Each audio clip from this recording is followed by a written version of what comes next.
Assalamu alaikum. Hope you are doing well. If you are new to my channel, please subscribe and hit the bell icon.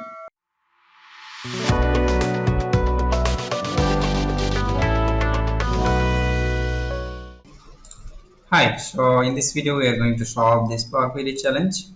So if you click on this link, then you will get this practice file. Download this practice file. Now in this one, I'll copy this to another sheet. Control Alt APT to take the data into Power Query editor. Before that, it will convert this into a table. So I don't need this change steps. I'll get rid of this. I'll say unpivot other column.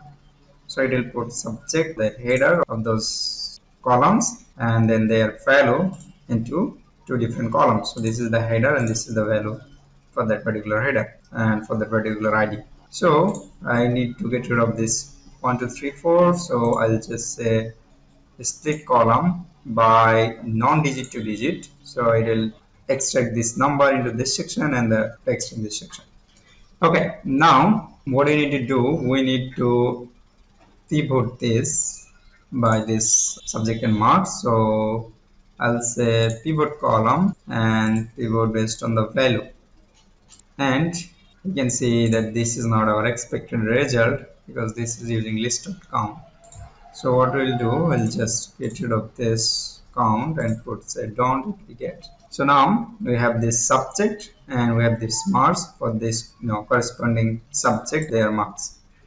I'll get rid of this, remove selected column. Now I need to do this pivot again. So this will go into a column and then marks will go into a rows, like this, and this is all. Now we can just load this to set.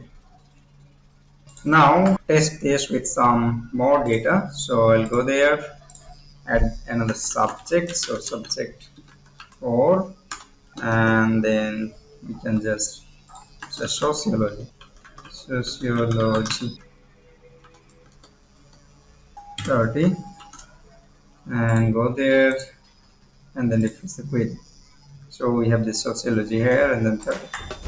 So that's it for this video. If you have any question or suggestion, feel free to comment. If you like my work, please subscribe.